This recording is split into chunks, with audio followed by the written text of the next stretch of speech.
Hello again, pond and nature lovers. Here with you again today with another video with some tips on the best plants to use in your backyard ponds. Did a few interviews. I thought I would share some pond expert advice on the best plants to use. Lilies are a great touch to a pond.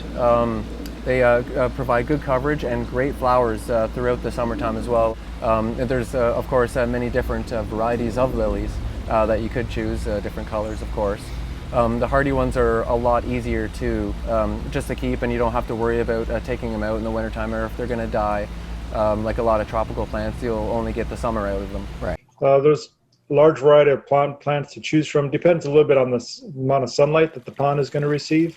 One of my favorites are just floating plants, which are water hyacinth and water lettuce, because not only do they shade the pond from the sunlight, but they also, the root system that floats in the water pulls up nutrients that algae could potentially use. So they act as a filter and they shade the water. But there's a whole variety of irises and lily pads you can get, a lot of marginal plants, creeping jenny. So it's really neat. It's pretty hard to kill a pond plant because they're already in water. For security and safety, definitely the lilies, which it doesn't work as well in a pond with heavy shade because they require sunlight. Right. But the lilies help combat full sun also because they provide shade.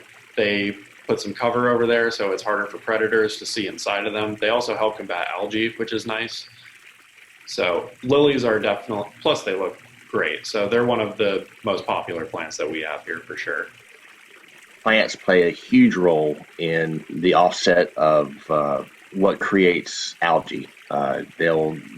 It's kind of like a battle between algae and plants, and you have enough plants. If there's enough nutrients in the water, that's what creates the algae. The plants can offset that balance. Enough plants will absorb the nutrients in the water before the algae really takes place. So plants are very important. It's just a matter of that fine balance. You can never have too many plants, but you can certainly have too little. And they're pretty to look at too. I have a lot of favorite plants that I have in my pond, and that's I use that as a contributing factor to why my pond stays clear.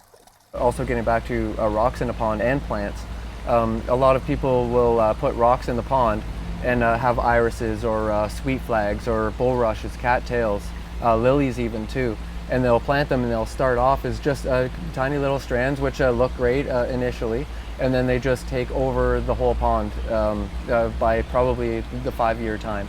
So to be clear, you're saying there's nothing wrong with the lilies. They're great, but don't put the rock bed in because then it's hard to control it. Yeah, if you have the plants in the normal potted mesh bags or the plastic mesh pots, those are the best way to keep them exactly where you want them. And once they, even in the pots, they love to come out, even break the pot, and they'll just travel to see if they can root in somewhere to get stronger.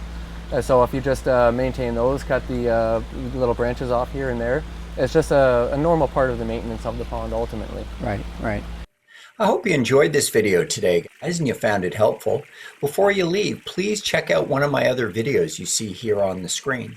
And don't forget to subscribe. I'm putting up new pond and koi videos all the time, and when you subscribe, you'll be notified right away. And a thumbs up, always appreciated. Thanks for watching.